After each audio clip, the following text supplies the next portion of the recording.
Picture this, the biggest stage in women's basketball, the All-Star Game. Thousands of fans in the arena, millions watching at home. And then it happens, the announcer calls her name for the introduction. Caitlyn Clark, the player who literally saved the WNBA. The rookie who brought mainstream attention, sold-out arenas, and record-breaking viewership. And the crowd, they boo her, not a scattered reaction, an actual boo. How does the most important player in your league become the person the audience turns against? How does historic popularity flip into something that looks like rejection? The answer isn't what you think. It's not about one moment, one player, or one decision. It's about a league that gained everything it wanted and then completely lost control of what it created. And what happened next would shock everyone watching. When Caitlyn Clark stepped onto a WNBA court as a professional for the first time, she didn't arrive as just another rookie. She arrived as a phenomenon, not a prospect, not a promising young player. A phenomenon. The numbers tell the story better than anything else could, and they're staggering. Record-breaking viewership numbers that shattered previous benchmarks. Sold-out arenas in cities that had barely noticed women's basketball before. Media coverage that extended far beyond the sports section. She was on mainstream news, in conversations at dinner tables, trending on social media every single night. Teams moved games into larger venues just to accommodate the demand that her presence created. Television networks restructured their schedules to prioritize games she was playing in. Sponsors that had never touched women's basketball suddenly wanted partnerships and endorsement deals. Clark didn't just enter the WNBA as a player. She fundamentally transformed what the league was capable of generating in terms of attention, revenue, and cultural relevance. But here's where the story takes a turn that absolutely nobody expected. Despite all of that unprecedented success, despite being the literal engine driving the league's biggest financial and cultural moment in years, many of Clark's supporters noticed something strange happening behind the scenes. The league's biggest established names weren't welcoming her with the same warmth they displayed toward other young players.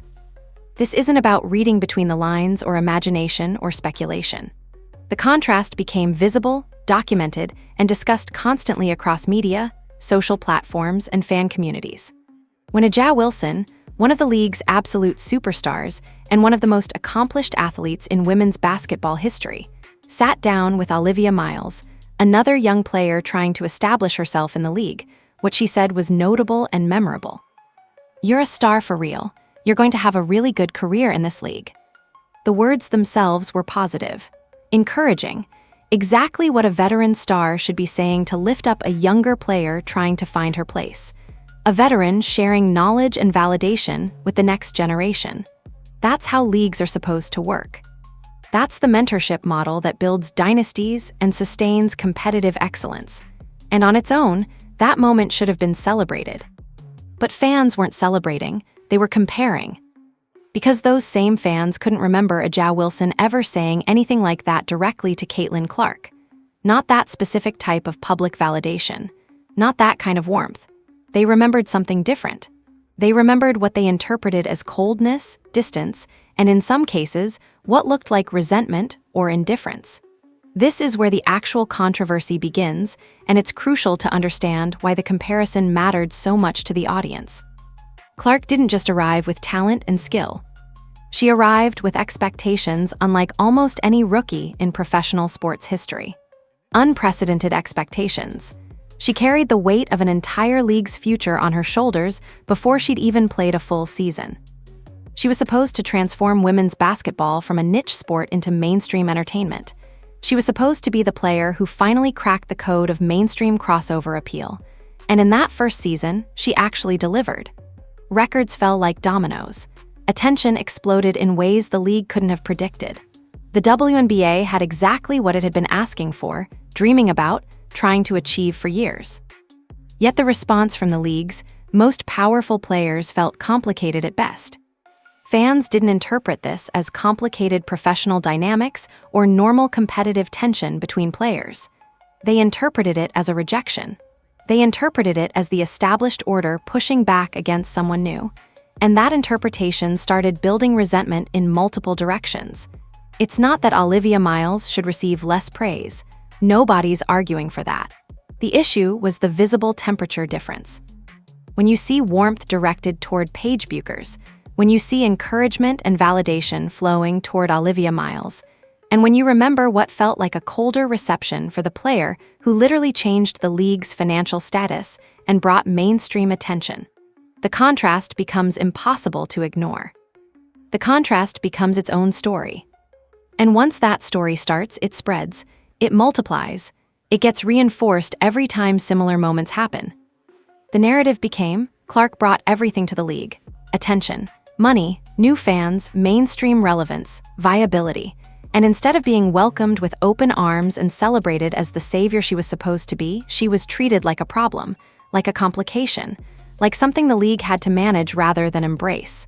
Other stars got public validation and mentorship. Clark got scrutiny. Other rookies received encouragement and support. Clark received what felt like resistance and skepticism. This wasn't just about basketball anymore. It became personal. It became about whether the league's established powers would accept the new reality that Clark had created, or whether they would resent having to share the spotlight and adjust their place in the hierarchy. What makes this complicated is that multiple truths can exist simultaneously. A'ja Wilson is one of the greatest players in women's basketball history. She has accomplished extraordinary things over her career. She deserves respect and recognition for that accomplishment. And also, fans could simultaneously notice that the way she responded to different young players felt inconsistent and different. Professional athletes aren't required to publicly validate every single rookie that comes into the league. They have their own careers and pressures. They have legitimate concerns about how the league is evolving. They have reasons to be frustrated. But public perception doesn't wait for perfect context or full understanding. It forms based on visible moments, on patterns, on what people see with their own eyes. When fans see patterns, when they repeatedly witness warmth directed toward some young stars while remembering tension and distance surrounding another, a narrative builds itself. And once a narrative is built and established, every new interaction gets filtered through that existing story. A compliment to someone else becomes proof of something missing for Clark. A moment of distance becomes confirmation of an existing bias that fans have already formed. The league didn't anticipate how powerful this comparison would become. And more importantly, they didn't try to control it or manage it. Instead, they let it grow unchecked. To understand how deep the resentment ran and how quickly it developed, you have to go back to something that happened during Clark's rookie season. Something that involved endorsements, shoe deals, commercial opportunities, and what fans interpreted as Wilson's response to being sidelined in the commercial spotlight. Now, this is important to frame correctly because accuracy matters. What follows are reports and interpretations from commentators and fans. These aren't independently verified accusations against Wilson. They're claims about what people observed and how they interpreted her behavior and responses. But they became the foundation for a larger narrative about jealousy that would define how fans understood the dynamic between these two players. The story goes like this. Caitlyn Clark was going to receive a major shoe deal, not eventually. Not down the line after she proved herself for a few years. Immediately, as a rookie, before she'd even completed her first professional season. Brands were competing for her actively. The commercial opportunity was massive because her audience extended far beyond traditional basketball fans. She had mainstream appeal that transcended sports. She had social media presence. She represented something new and unprecedented. And that meant money, significant money, substantial endorsement deals, flowing toward a player who had played exactly one professional season. For players who had spent years, sometimes decades, fighting for recognition and fighting for shoe deals and commercial opportunities, that reality stung. It was difficult to witness. It felt unfair. A'ja Wilson, by multiple accounts and reports, had concerns about how this endorsement landscape was being handled. According to commentary from various sports media sources, Wilson appeared frustrated about the imbalance that was developing in how commercial opportunities were being distributed. The narrative that circulated, and again, this is how it was presented by commentators, suggested that Wilson went on what some called a victim campaign around her own sneaker releases and endorsement negotiations. She was fighting for her own shoe deal while simultaneously watching Clark receive unprecedented endorsement attention and commercial priority. From her perspective, and fairly so, that might have felt objectively unfair. She had earned her place through years of proven excellence. Clark had earned hers through one spectacular season and mainstream crossover appeal. But here's where the disconnect happened. That's not how the fan base interpreted Wilson's frustration. Fans saw Wilson's frustration about shoe deals and interpreted it as jealousy, pure and simple. They heard commentary describing her response and read it as bitterness and resentment. Instead of understanding Wilson's potentially legitimate concerns about how the league was distributing commercial opportunities and giving preferential treatment based on mainstream appeal rather than proven excellence, fans simplified it. They reduced it. They turned it into a story about resentment. The interpretation became, Wilson was jealous of Clark's success. Wilson resented that a rookie, someone brand new to the league, was getting what she had fought years to achieve. This is where things get important to examine carefully because nuance matters. Professional athletes have completely legitimate reasons to be frustrated by how opportunities are distributed.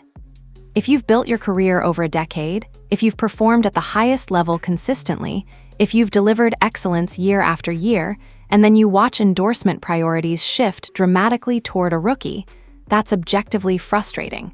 It's understandable. It doesn't have to be about personal dislike. It doesn't have to be about jealousy in the petty sense. It can be about systemic unfairness. It can be about how the league's commercial apparatus suddenly reprioritized popularity over proven excellence and track record. But that nuanced version of the story doesn't spread online. That version is too complicated. It requires context. It requires understanding. What spreads is simpler. Wilson is jealous of Clark. That narrative is easier to understand, easier to repeat, easier to use as evidence in a larger argument about the league's treatment of different players and different types of talent. And once that narrative was established firmly in the public mind, everything Wilson did got filtered through it. A moment of distance in an interview? That's jealousy. A comment that could be interpreted multiple ways? That's jealousy. A moment where she appeared less enthusiastic about Clark's achievements? That's jealousy. A decision to focus on her own career? That's jealousy. The commentary from various sports media sources reinforced this interpretation consistently. Voices in sports media, particularly commentators focused on Clark's situation and the controversial reception she was receiving, repeatedly brought up Wilson's apparent frustration about shoe deals as evidence that she resented Clark's rise. The message was consistent and powerful. This is what jealousy looks like. This is what happens when a veteran can't handle being passed by a rookie. This is why Wilson isn't embracing Clark the way she should. This is why the welcome feels cold.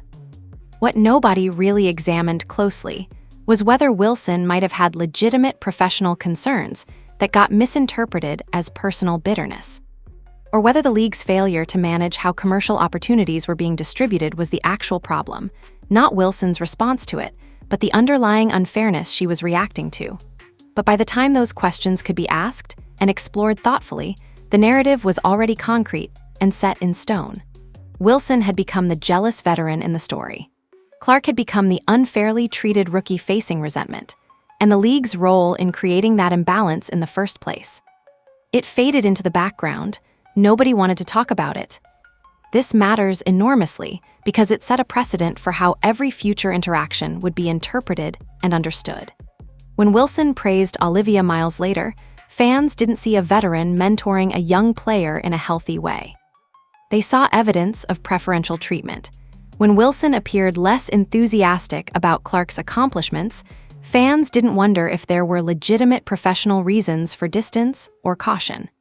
They saw confirmation of the jealousy they'd already decided existed.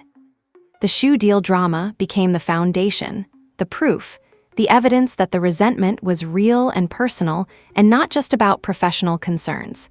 It provided explanation for why the welcome felt cold. It justified the narrative that would shape the rest of Clark's rookie season and everything that came afterward. And it did something else that was crucial. It primed the audience to interpret every future interaction between Clark and the league's established stars through the lens of conflict, rather than through the lens of normal professional dynamics. Here's what the WNBA could have done.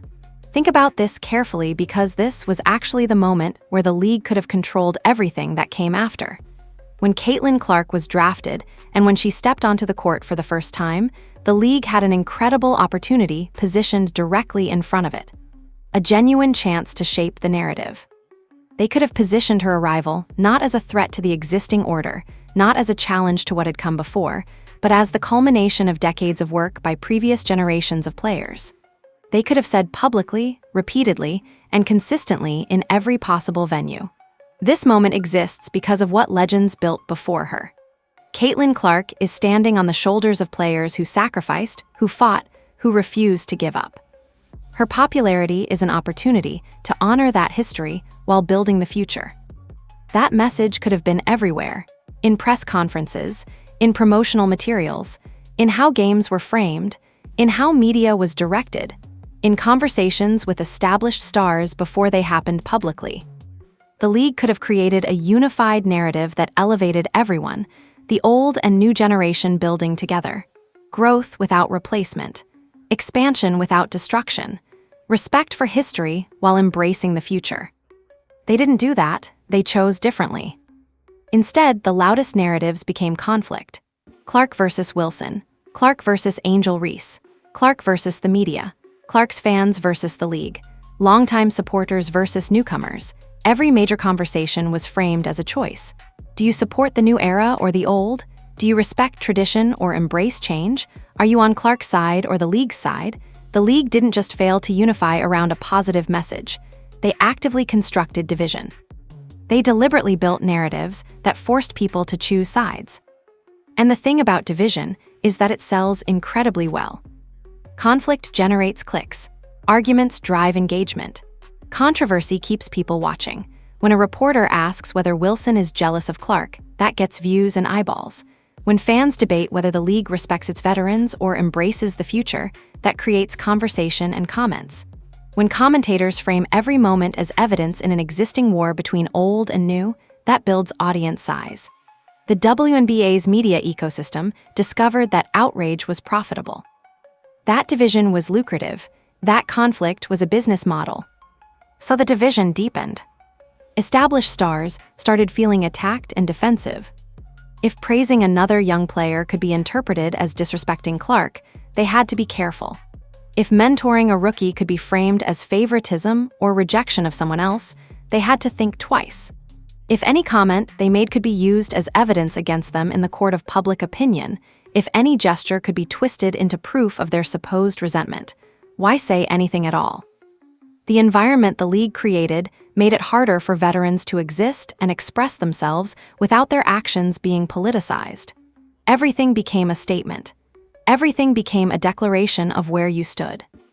Meanwhile, new fans felt unwelcome and attacked. If you were a casual viewer who arrived because of Clark, you quickly learned that longtime WNBA supporters didn't necessarily want you there.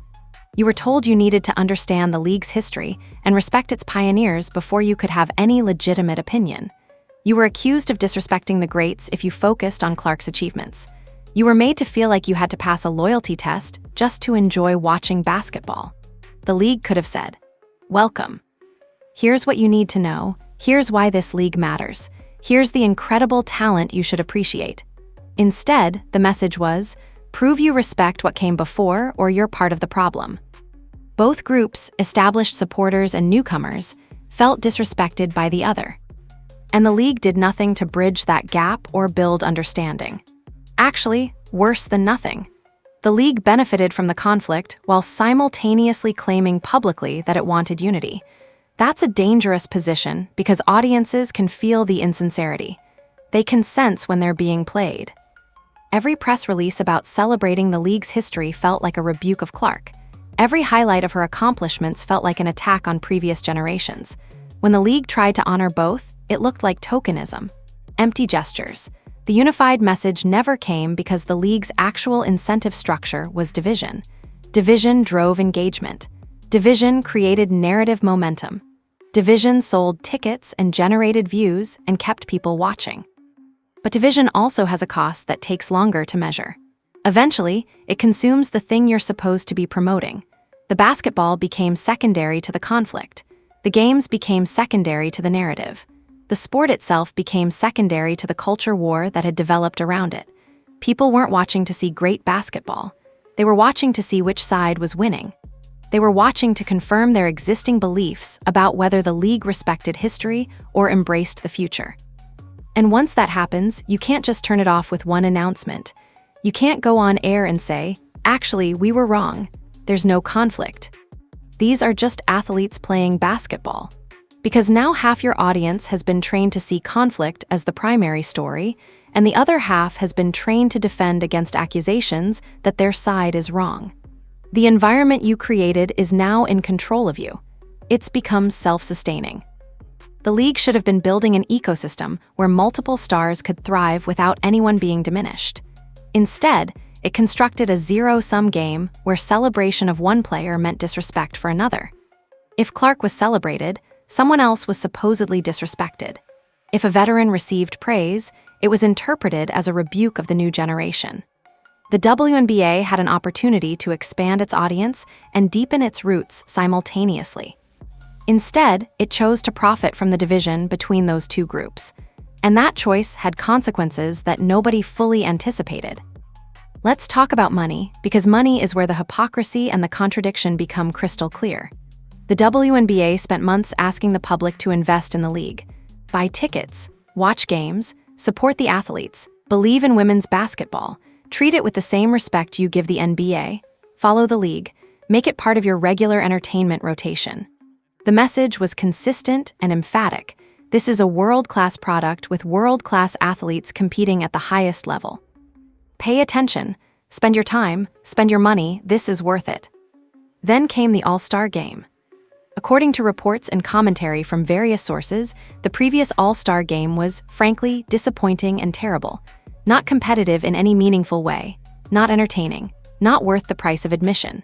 Players were more concerned with wearing certain fashion brands, performing fashion statements, than actually playing basketball at a high level. The pace was slow and sluggish. The defense was non-existent. It was essentially a three-point contest disguised as a basketball game. It looked like a shooting showcase rather than actual competition. Nobody was taking it seriously. It looked like a pickup game at a local gym in the summer, except everyone involved was a world-class athlete and the tickets cost more than most people spend on a monthly car payment. And here's where the actual injustice and betrayal reveals itself. Fans paid enormous amounts of money to attend that event. $400 for a single ticket. That's just the entry fee to get into the arena. Then you need transportation to the arena itself. And Uber or parking can run you another $50 to $100 depending on where you are. But the real costs start multiplying when you decide this is worth dedicating an entire weekend to. A decent hotel in a major city, especially during an all-star event when prices are inflated, runs you $1,000 for 2 nights. Maybe significantly more depending on quality and location.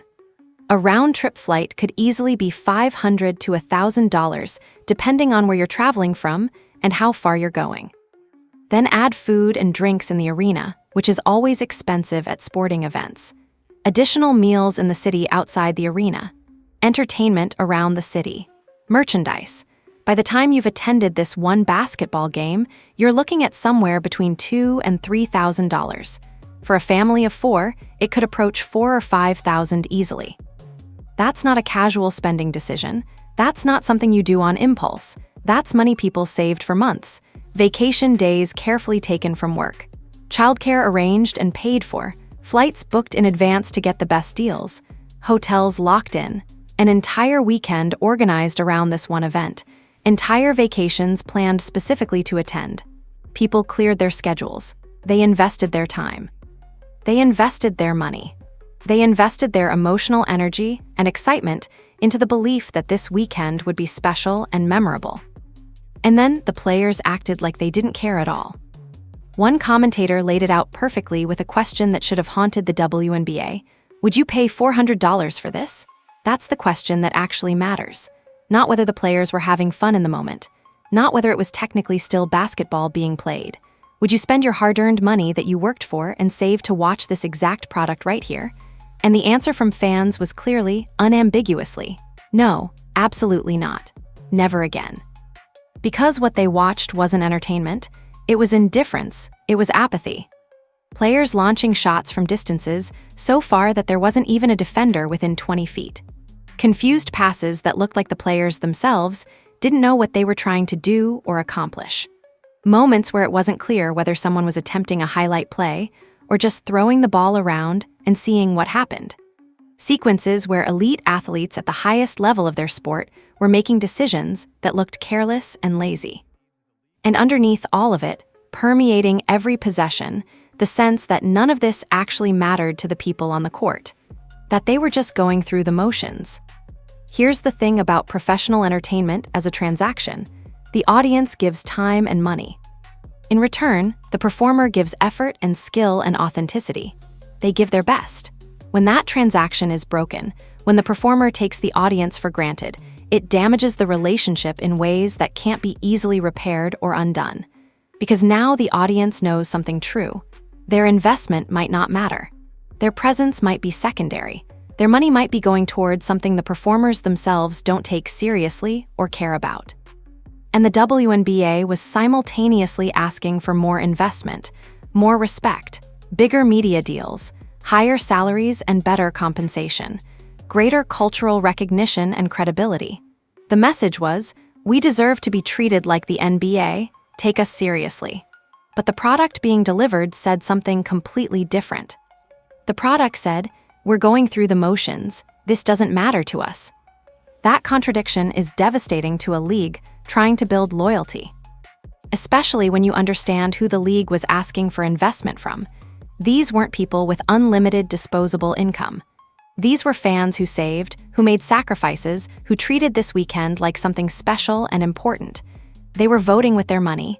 They were putting their resources where their values were.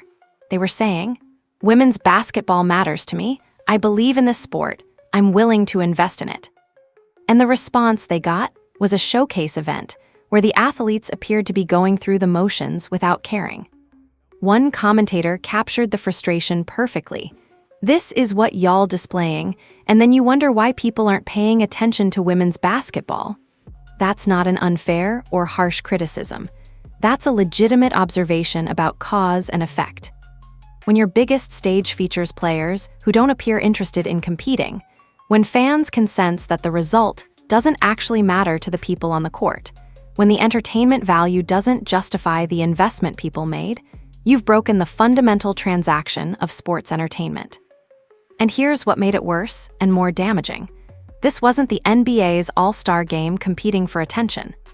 The NBA can afford to have a weak exhibition because the audience is established over decades, loyalty is deep and ingrained, and there are dozens of other entertainment options throughout the season. The WNBA doesn't have that luxury. The WNBA is still building. Every national showcase is an opportunity to prove to casual viewers that they should return, buy another ticket next season, and follow the league beyond the biggest headlines. A weak showcase tells the casual viewer that the surrounding drama might be more intense than the basketball itself. That's a disaster for long-term growth.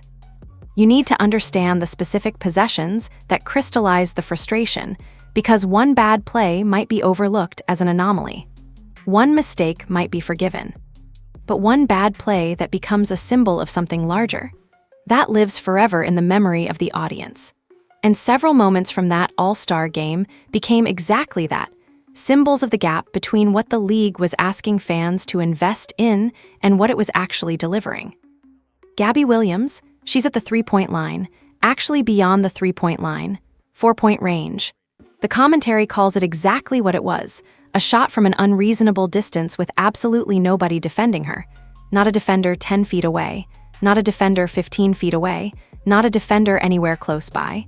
Nobody, empty court, clear sightline, and she launches it. She takes the shot. The ball doesn't go in, it's a miss. And instead of being a moment where you think, wow, she tried something incredible and ambitious and it didn't work, that's entertaining. It becomes evidence that the players aren't taking the event seriously. Here's the distinction that matters. In a real all-star game with actual entertainment value, risky shots make sense. They're part of the show. The best players should attempt things they'd never try in the regular season. That's part of the spectacle. That's why all-star games can be entertaining. But there's a crucial difference between a risky shot that shows confidence and skill and vision and a risky shot that shows carelessness and lack of investment. The difference is whether the audience believes the player cares, whether it goes in. A miss from Steph Curry launching from 30 feet is entertainment because you know he's attempting something difficult and impressive. A miss from someone shooting with no defender around looks like the player isn't paying attention to whether they're making or missing. Then there was Tai Young, airborne. The ball somehow leaves her hands in a way where it's genuinely not clear whether she was attempting a dunk, an alley-oop pass, or some other variation. The commentator's confusion becomes the entire story. She knew who she wanted to pass it. Maybe. But from the audience's perspective sitting at home or in the arena, it looked like a moment where the players themselves weren't clear on what they were doing or trying to accomplish. That's not entertaining. That's confusing. And confusion kills engagement immediately. But the moment that really captured and crystallized the entire problem was the exchange involving Aja Wilson and Angel Reese. Wilson blocks Reese without appearing to exert any significant effort at all. Not a difficult block that required skill. Not a moment where you see the defensive expertise and athleticism involved. Just a casual rejection, almost dismissive. And then, this is the key part that changed the interpretation. They laugh. The two players laugh together. From their perspective, from inside the game and the moment, it was probably a harmless all-star interaction between competitors who respect each other and are enjoying themselves. A friendly, got-you moment between players who know each other. That's reasonable. That's understandable. That's actually normal. From the paying fans' perspective sitting at home, who spent thousands of dollars to be there, it looked like the game had become a private joke. See the distinction? The players were having fun in a moment. The audience was watching them have fun, but the audience wasn't invited into the fun. They weren't part of it. They were watching professionals who were essentially entertaining themselves, not the people who paid substantial money for tickets. That's a fundamental break in the entertainment contract between performer and audience. When the audience feels like they're watching something they're not supposed to be seeing, when they feel like they're eavesdropping on a private interaction, the engagement dies. And here's what makes this worse and more damaging. These weren't isolated moments. They weren't anomalies or exceptions. The commentator was pointing out a pattern, over and over throughout the game, shot after shot, possession after possession. The pattern was the story. The pattern was, these players don't care whether they win or lose. The pattern was, this game doesn't matter. The pattern was, we're just going through the motions and entertaining ourselves. A commentator asked the question that should have terrified the WNBA leadership. Would you pay $400 to watch this? Because the answer from millions of viewers was clearly no. They would not. Not a chance. And that's devastating because the entire value proposition of the all-star game is that you're seeing the absolute best talent in the league at their most entertaining and creative. You're seeing these players do things that matter. You're seeing excellence. If that's not what you're getting, if you're getting indifference instead, then why would you invest? The WNBA could have fixed this. They could have changed the format fundamentally, added incentives that made the result matter, created meaningful competition within the exhibition framework, built narratives before the game so fans understood what was at stake and why it mattered. They could have made the athletes care about the result even if it didn't impact their season standings. They could have designed the event so that effort and engagement were rewarded and visible. But none of that happened. Instead, the audience watched players treat a national showcase and an enormous platform like a practice or an exhibition game that didn't matter. And here's what's important to understand. This wasn't just about the game itself as one isolated event. This was about what it revealed about the league's priorities and values.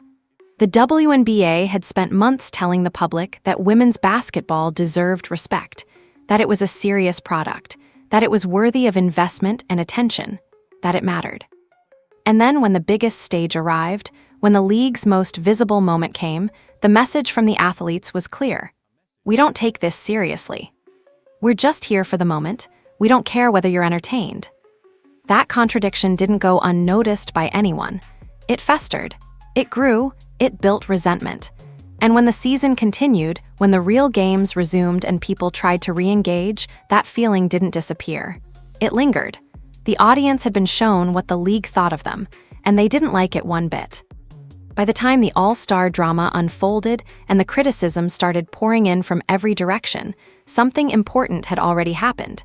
Something that changed everything. Caitlyn Clark wasn't being booed because of one moment in time. She wasn't being booed because of one crowd's reaction. She wasn't being booed because of anything she'd actually done or said. She was being booed because of months, actually, a full year of being trained to see her through a particular lens. She had become a symbol, not a basketball player, not a rookie who was learning her position and developing her game and dealing with all the normal challenges of being new to the league. A symbol. And symbols don't get the benefit of nuance. This is where understanding the league's actual crisis becomes crucial and necessary.